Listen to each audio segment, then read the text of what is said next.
Obrigado, Gabs. Boa noite a todos e todas aí também.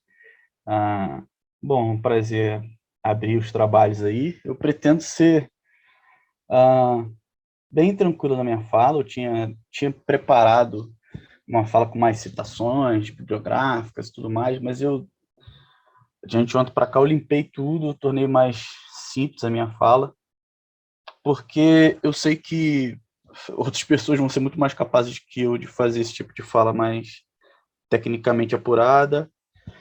E depois do nosso encontro de hoje, o nosso próximo encontro, a gente vai falar no final, vem outras pessoas para falar sobre o Novo Testamento.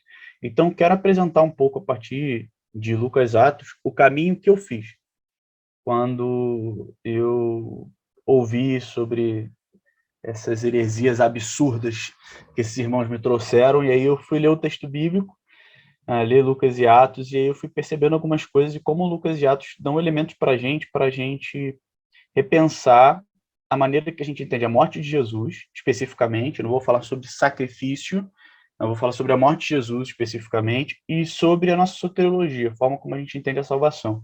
Então, Lucas Atos vai ser como uma espécie de estudo de caso sobre isso aí. Vamos lá, eu vou tentar ler um pouco mais para tentar me ater o tempo, tá? Mas eu escrevi do jeito que, mais ou menos do jeito que eu falo, assim, basicamente. Vamos lá. Você cometeu e comete diversos erros morais, não é?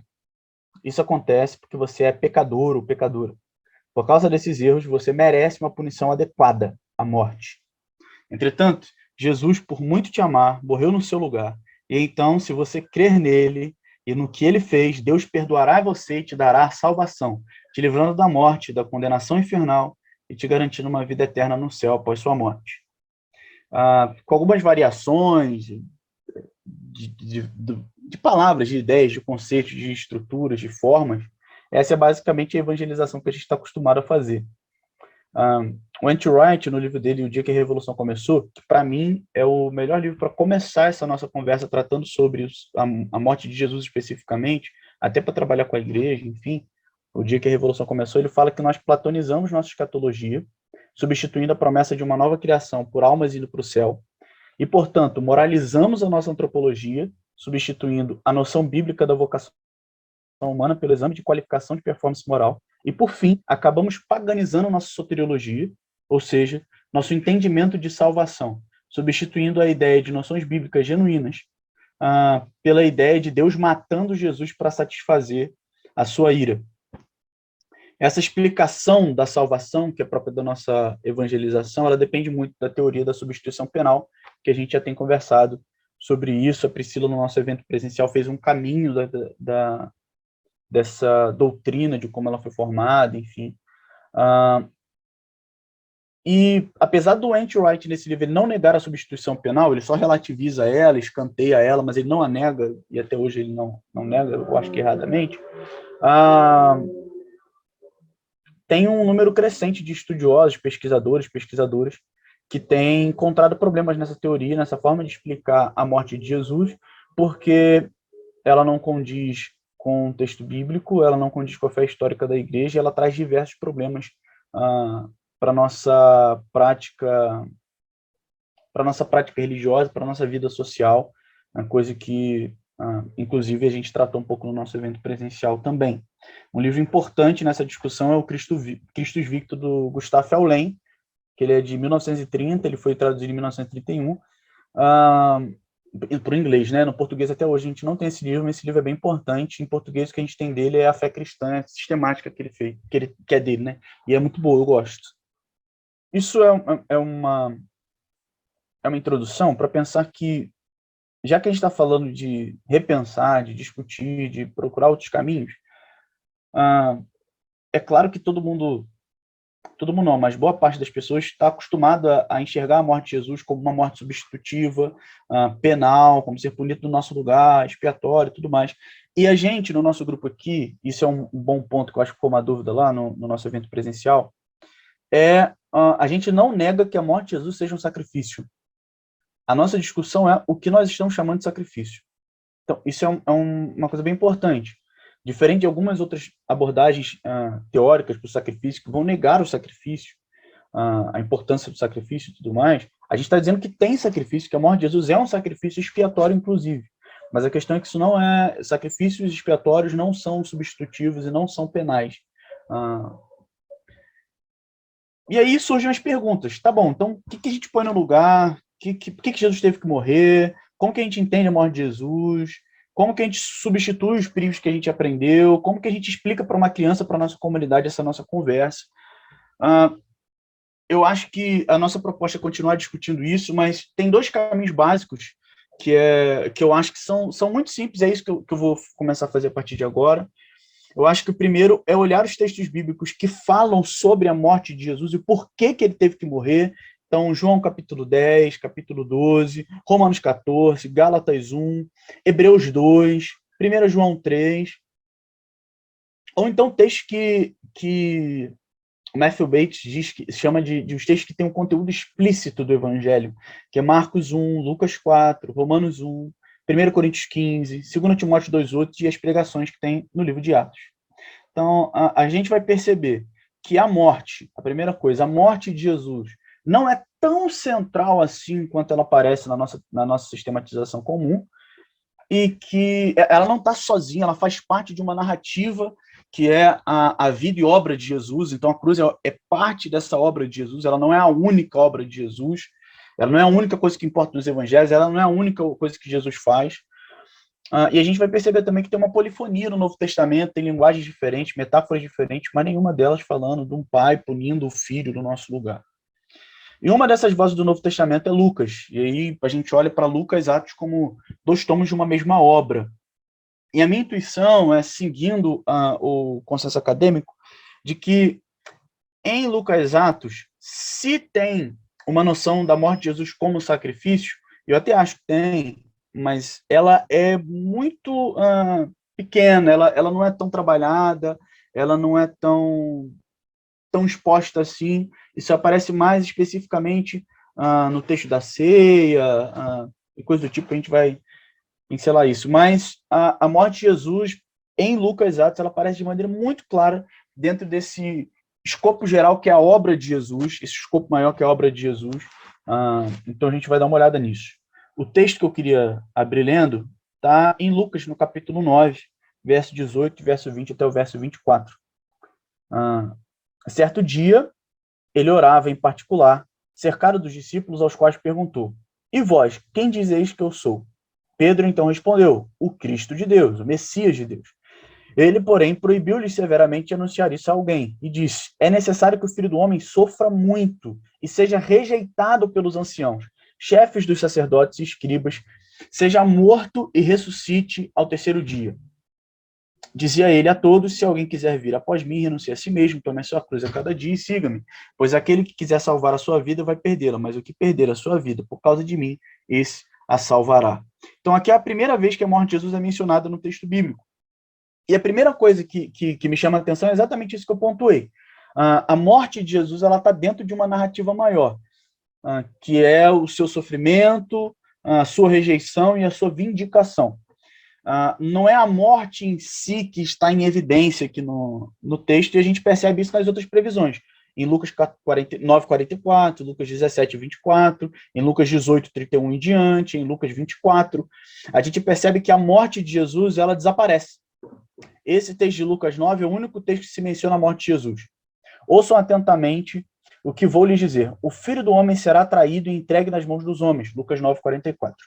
Pois o Filho do Homem, no seu dia, será como um relâmpago cujo brilho vai de uma extremidade à outra do céu. Mas antes é necessário que ele sofra muito e seja rejeitado por essa geração. Lucas 17, 24 e 25.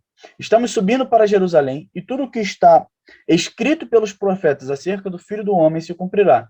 Ele será entregue aos gentios, que zombarão dele, o insultarão, cuspirão nele, açoitarão e o matarão. No terceiro dia, ele ressuscitará. Isso é Lucas 18, 31 e 33. Enfim, eu poderia ler as outras, Lucas 24, 7, Lucas 24, 44 a 47. Depois da ressurreição, Jesus diz que todas essas coisas tinham que acontecer. Ele, de novo, ele não cita a morte, e apesar da morte estar pressuposta, porque ele fala de ressurreição, então tem que ter morte, a morte desaparece desses textos. O que realmente está em destaque aqui em Lucas é o sofrimento do Messias. O Messias é um Messias sofredor. E isso é uma característica do Evangelho lucano. O Joseph Fitzmyer menciona isso.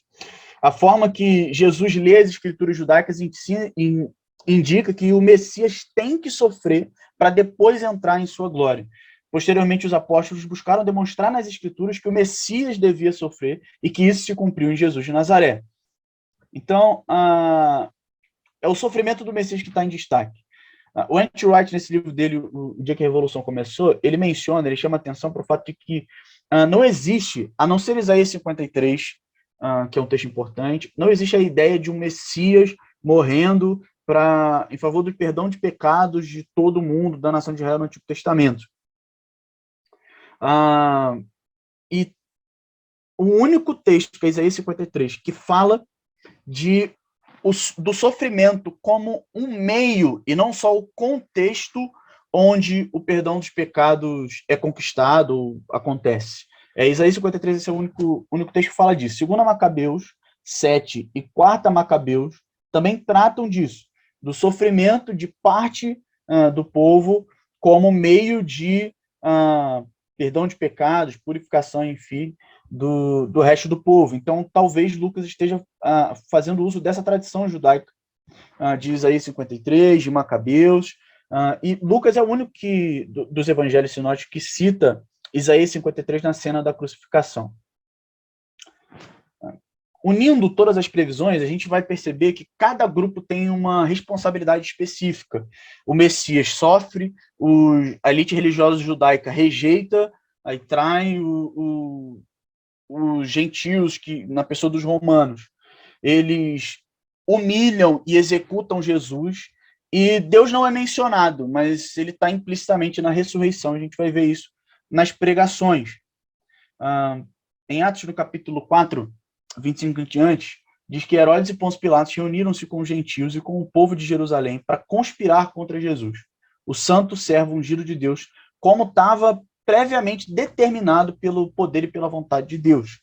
Então, Deus tem a vontade de que essas coisas aconteçam. Esse é o plano divino, um plano divino revelado aos profetas do Antigo Testamento, da Bíblia hebraica, e que está acontecendo agora na pessoa de Jesus. Mas isso não quer dizer que Deus pôs Jesus na cruz e que Deus está associado diretamente à morte de Jesus. A gente vai ver. Por quê? Nas pregações que existem no Evangelho de Atos, fica muito claro essa responsabilidade distinta dos diversos grupos. Atos 2, que é a primeira pregação, Atos 2, 22 a 24, diz assim: Israelitas, ouçam estas palavras. Jesus de Nazaré foi aprovado por Deus diante de vocês por meio de milagres, maravilhas, sinais, e que Deus fez entre vocês por intermédio dele, como vocês mesmos sabem. Este homem lhes foi entregue por propósito determinado e pré-conhecimento de Deus. E vocês, com a ajuda de homens perversos, o mataram pregando-o na cruz. Mas Deus o ressuscitou dos mortos, rompendo os laços da morte, porque era impossível que a morte o retivesse. Eu cansei de ouvir pregação na igreja do texto de Efésios, falando sobre a salvação pela graça, e aí se enfatiza muito aquele mais Deus, né? E é exatamente isso que acontece nas pregações de Atos. O mais Deus aparece aqui também. Mas para dizer o seguinte, Deus não está associado à morte, Deus está associado à ressurreição. Quem mata Jesus são os grupos que o rejeitam. A elite religiosa judaica, o povo na cruz. Deus ressuscita Jesus. Os homens fazem tais coisas, mas Deus o ressuscita. Tinha um monte de outros textos, as citações de Atos, as pregações de Atos, você pode ir lendo, você vai perceber essa lógica, essa construção aparecendo em todo o livro de Atos. Mas a morte de Jesus, ela só é importante enquanto parte dos sofrimentos do Messias. A morte de Jesus em si não é o que está em no livro na teologia lucana. Ela não tem grande importância assim. Tem uma dimensão da morte de Jesus, que Jesus é um profeta. Jesus, ele é mais do que um profeta sendo morto, mas ele é especificamente um profeta sendo morto. Isso aparece em Lucas 11, isso aparece em Lucas 13. Jesus, ele tem que morrer em Jerusalém, porque o profeta morre em Jerusalém, mas é mais do que isso. Ele representa toda a tradição profética. Aquilo que aquela geração faz com Jesus ela está fazendo com todos os profetas do passado. E aquilo que acontece com Jesus está acontecendo com todos os profetas do passado. Não é só uma repetição da história de Israel, mas é o clímax, o ápice e a participação da história de Israel.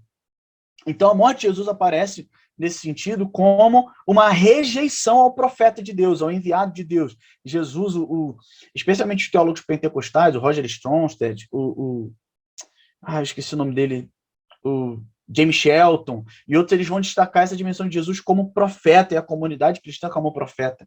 Então, Jesus é um profeta especificamente na teologia lucana, e durante seu ministério é profético, ele não é nenhuma outra coisa. O seu ministério terreno antes da chegada em Jerusalém. Então, é exatamente disso que trata a parábola dos lavradores, por exemplo, que está lá e a gente não percebe. Deus que é o dono da vinha, que arrendou para algumas pessoas, manda diversos servos, eles são sempre rejeitados por aqueles a quem ele arrendou a vinha. Depois ele manda o seu filho é assassinado, porque aqueles que estão com a vinha nas mãos acham que vão ficar com a herança, e então Deus responde à ação desses homens, os matando. Então, e em seguida do texto de Lucas, que aparece em Lucas capítulo 20, na continuidade está dito que ele relembra o texto falando sobre a pedra angular que foi rejeitada pelos construtores. Então, a morte de Jesus é uma rejeição. A morte de Jesus é uma rejeição na teologia lucana. Isso é muito importante. Essa rejeição é a justificativa, inclusive, para que haja pregação para os gentios. Então, há uma necessidade, isso aparece em Atos 3, isso aparece em Atos 13, isso aparece em Atos 28, há uma necessidade de Jesus vir no contexto judaico. E isso é importante, Jesus é judeu, e ele vem para o contexto judaico. Para entender Lucas, a gente precisa entender os primeiros capítulos do Evangelho de Lucas, e eles todos trazem uma linguagem judaica. Jesus traz a salvação para o povo de Israel, para o povo judeu. Só que há uma rejeição de parte desse povo, não uma rejeição absoluta de Israel. E aí você fala de uma substituição de Israel, não é isso. Há uma rejeição de parte desse povo judeu do ministério de Jesus, de quem Jesus é, daquilo que ele representa, e então o povo que segue a Jesus, que aceita Jesus, que acolhe a Jesus e não o rejeita, passa a pregar para os gentios e não só para o povo judeu. E essa dinâmica que a gente vê é muito importante na teologia de Atos, essa transposição, essa salvação universal, não só para o contexto judaico. Jesus é o representante divino. O que ele faz é Deus fazendo. Então, quando Jesus nasce, quando ele opera um milagre, Deus é louvado. Rejeitar Jesus, isso aparece em Lucas 10 de maneira muito clara. Rejeitar Jesus é rejeitar a Deus. E rejeitar os enviados de Jesus é rejeitar Jesus. Então, a morte de Jesus é uma rejeição de Deus na pessoa do seu enviado, na pessoa do Messias. Na linguagem paulina, é como se Jesus se tornasse o mediador entre Deus e os homens. A ressurreição de Jesus é a esperança de Israel, a vinda de Jesus é a salvação de Israel, o cumprimento da promessa, a ressurreição é o cumprimento da promessa à nação de Israel e seus descendentes, aparece em Atos 13. Jesus e os seus seguidores são o remanescente fiel de Israel.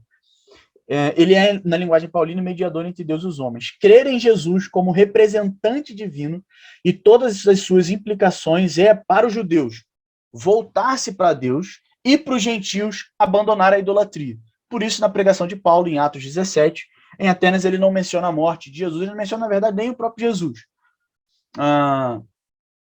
Mas ele fala contra a idolatria dos gentios. Esse é o arrependimento que ele prega. A mesma mensagem é pregada tanto para judeus quanto para gentios, mas para os judeus é volte-se para Deus, crendo em Jesus, e para os gentios é abandone a idolatria, crendo em Jesus. Jesus se torna o rosto de Deus, vamos dizer assim. Por isso que a morte de Jesus é a rejeição de Deus. Os evangelistas usam cenas apocalípticas para contar a morte de Jesus, sugerindo um contexto de juízo de fim de mundo. Lucas ainda mais, porque une tudo antes da morte de Jesus e acrescenta a informação de que o sol deixou de brilhar, esse é um acréscimo que só aparece em Lucas. Somente o Jesus lucano fala uma palavra de juízo contra Jerusalém no texto nos arredores da crucificação, está em Lucas 23, 28 até o 31. Então, Lucas faz um desenho especificamente apocalíptico, todos os evangelhos sinóticos fazem, todos os evangelhos, na verdade, fazem, mas Lucas faz isso de maneira especial, com acréscimo, com esse juízo. O que está acontecendo na morte de Jesus é o juízo contra os crucificadores. Uma citação do Brown, do Raymond Brown, na morte do Messias, ele diz o seguinte: quanto à escuridão que simboliza a cólera divina e a amarga censura a Jerusalém, Deus proclama: seu sol se opõe ao meio-dia. Ela está envergonhada e desgraçada. Isso é Jeremias capítulo 15. Em Sabedorias 5, os que escarneceram do justo, duvidando que ele seja um filho de Deus, são levados a exclamar: nós nos extraviamos do caminho da verdade, a luz da justiça não brilhou para nós e o sol não nasceu para nós. Então, essa é uma linguagem que vai aparecendo, aparece em outros lugares, Jeremias 33, Sofonias 1, Joel, aparece em Amós, capítulo 8. Essa é uma linguagem apocalíptica de juízo. Então, é isso que está acontecendo na morte de Jesus. Essa temática das trevas, em Lucas, alude outra questão fundamental para entender a morte do Messias do Evangelho, que é a batalha espiritual. E essa é uma noção que aparece nos Evangelhos, aparece no Novo Testamento, não aparece nas nossas soteriologias. Aí eu, como pentecostal, acho isso esquisitíssimo. A gente racionalizou a mensagem do Novo Testamento e a gente simplesmente ignorou a questão da batalha espiritual, que aparece de maneira muito, muito clara nos textos. Resgatando o texto que a gente começou a conversa, que é Lucas 9, a diferença primordial de Lucas para os outros textos sinóticos é que ele tira aquela famosa conversa do "para trás de mim, Satanás", que Jesus tem com Pedro. E tem outras justificativas para isso, eu acho que tem uma questão literária aí também, porque no Evangelho de Lucas, o único que é associado a Satanás é Judas. No Evangelho de Lucas, Satanás não é associado a mais ninguém dessa maneira, nenhum do círculo de Jesus falando, né? E é só no texto lucano também que Jesus fala de Satanás querendo Pedro e seus discípulos para os triturarem como trigo.